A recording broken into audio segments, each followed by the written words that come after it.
بسم اللہ الرحمن الرحیم۔ السلام علیکم۔ Tariq Javed Khokhar advocate law for you channel کے ساتھ چینل کو سبسکرائب کر لیں، لائک شیئر کومنٹس کریں اور اپنی رائے کا اظہار بھی کریں۔ تو بات کر لیتے ہیں جی، بہت ہی اہم ڈیولپمنٹس ہیں، جیسا کہ ایک ایشو بنا ہوا ہے جو اسلام آباد ہائی کورٹ کے 6 جسٹس صاحبان ہیں، انہوں نے ایک بہت ہی اہم خط لکھا ہے سپریم جوڈیشل کونسل کو، سپریم کورٹ کو، سپریم کورٹ کے تقریباً کافی سارے جسٹس صاحبان کو، جس میں انہوں نے خدشات کا اظہار کیا ہے کہ جو انڈیپینڈنس آف جوڈیشری ہے اس کے اوپر جو ہے جو کچھ ایجنسیز کی طرف سے اور حکومت کی طرف سے پاؤ ہے، پریشر ہے، اور جس میں انہوں نے کچھ واقعات کو بھی نوٹ کیا ہے، اور انتہائی جو ایک آپ یہ کہہ سکتے ہیں کہ مضحکہ خیز اور انتہائی شرمناک قسم کے الزامات ہیں۔ اگر یہ درست ہیں تو میرا خیال ہے کہ یہ ریاست کے لیے جو ہے بہت ہی الارمنگ ہے، اور ایک معاشرے کے لیے اور ملک کے لیے اور عوام کے لیے اور بالخصوص نظام انصاف کے لیے یہ ناقابل برداشت ہے، اور یہ کسی بھی طرح سے آئین، قانون، اسلام، شریعت، اخلاقیات، کسی چیز کی بھی اس میں اجازت نہیں ہے کہ آپ کسی کی پرائیویسی میں، اور بالخصوص جو ہے میاں بیوی کی جو پرائیویسی ہے اس میں مدخل ہوں۔ انتہائی شرمناک ہے جب سے یہ رنجیب چینج کا ایک آپریشن سٹارٹ ہوا ہے، اس میں اخلاقیات کی دھجیاں بکھیری گئی ہیں، اور جس طرح سے یہ ساری ایک ایپیسوڈ چل رہی ہے جس کا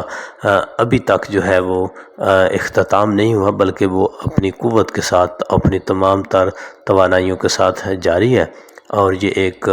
غیر آئینی، غیر قانونی، عوام کے رائے کے خلاف، اور ایک یہ جو مجموعہ پھر سے مسلط کیا گیا ہے تازہ دم، اس کے اثرات جو ہیں وہ بہت عرصہ تک رہے، یعنی جتنی بھی یہ ایپیسوڈ ہوئی ہے رجیم چینج کی، یہ آپ سمجھیں کہ اس کے اثرات آئندہ 100 سال تک جو ہے میری رائے کے مطابق یہ ختم نہیں ہونے والے۔ اگر آج بھی اس کو ریورس گیئر لگا دیا جائے تب بھی یہ آئندہ 50 سے سال جو ہے وہ ختم نہیں ہو سکتے۔ اگر نیک نیتی کے ساتھ بھی ختم کرنے کے لیے ریورس گیئر لگایا جائے تب بھی اس کے اثرات آئندہ کم از کم نصف صدی تو رہیں گے۔ تو بہرحال دیکھنا یہ ہے کہ اس کے اوپر بڑا فل کورٹ ریفرنس ہوا سپریم کورٹ کا، جس میں کچھ 2 سے زیادہ گھنٹے تک یہ جاری رہا۔ اس کے بعد بظاہر تو ایسے ہی جو گیسچر شو کیا گیا یا کہا گیا کہ جی افطاری کا ٹائم ہو گیا تھا، تو پھر جسٹس صاحبان چلے گئے افطاری کرنے کے لیے، لیکن ایسا نہیں ہے۔ میرا جہاں تک ہم نے میڈیا میں دیکھا ہے، جو رپورٹس آئی ہیں، جو سپریم کورٹ کو رپورٹ کرنے والے صحافی ہیں، باقی جو ذرائع ہیں، ان کے مطابق یہی ہے کہ وہاں بھی اختلافات موجود ہیں، وہاں بھی بہت ہی کیا کہتے ہیں کنسرن کا اظہار کیا گیا ہے، اور پھر اب ایک چیف جسٹس صاحب کا اور وزیر قانون کا اور ان سب کا مل کر پھر پرائم منسٹر کو ملنا، میرا خیال ہے یہ عدالتی نظیر میں یہ بھی ایک پہلی بار ہوگا کہ کس طرح سے ایک جو چیف ایگزیکٹو ہے، جس کے خلاف کمپلینٹ ہیں، جس کے خلاف عدلیہ کے جسٹس صاحبان سراپا احتجاج ہیں، بلکہ پورا نظام عدل جس کے خلاف کمپلینٹ ہے، اس کے ساتھ آپ ملاقات کر رہے ہیں، جبکہ میرا خیال ہے کہ اس کے اوپر سپریم جوڈیشل کونسل میں فل کورٹ، سپریم کورٹ کے جو فل کورٹ ریفرنس ہے اس میں یہاں پر ایک اس کا از خود نوٹس لے کر باقاعدہ ان اداروں کو یا ایگزیکٹو کو بلا کر وہاں پہ اس کے اوپر کوئی ایک فیصلہ آنا چاہیے تھا، لیکن افسوس ہے کہ سپریم چیف جسٹس اسلام آباد ہائی کورٹ بھی کہتے ہیں کہ میری بات ہو گئی ہے، ابھی چیف جسٹس بھی بات کرنے چلیں۔ میرا خیال ہے کہ یہ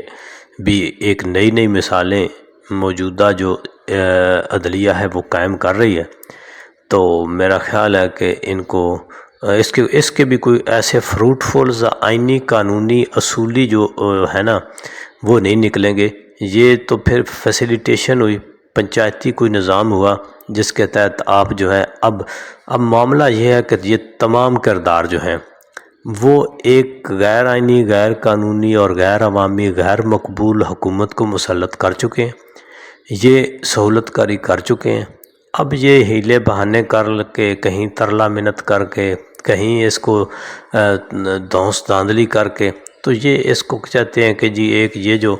انہوں نے ماڈل پیش کیا ہے جی، اس ماڈل کو یہ کامیاب بتانا چاہتے ہیں کہ جی یہ بڑا کامیاب ماڈل ہے، حالانکہ یہ کامیاب ماڈل نہیں ہے، کیونکہ عوام کا مسترد کردہ جو فارمولہ ہے وہ قابل عمل ہی نہیں ہے۔ اب اس کو بٹھا تو دیا ہے، لیکن یہ کامیابی کبھی بھی حاصل نہیں ہو سکتی، کیونکہ اس میں عوام کی رائے، عوام کی منشا، عوام کی مرضی نہیں ہے۔ اب دیکھیں نا جی، آپ نے کام ہی غیر قانونی طریقے سے کیا، تو جب غیر قانونی، غیر آئینی کام کیا تو اس کی بھلائی اور بہتری اور آئینی اور قانونی وہ کیسے ہو سکتا ہے؟ اب بغیر وضو کے نماز شروع کر دیں تو میرا تو نہیں خیال کہ وہ نماز ہو جائے گی، آپ بے شک 100 رکعت نماز نفل پڑھتے رہیں۔ تو بہت ہی اہم ڈیولپمنٹس ہیں۔ اب دیکھتے ہیں کہ یہ ملاقات کس طرح ہوتی ہے، اس کے جو TORs ہیں وہ کیا ہیں، اور اس کے آؤٹ کمز کیا ہو سکتے ہیں۔ تو جو بھی ڈیولپمنٹس ہوں گی جی، بہت ہی انٹرسٹنگ ہے۔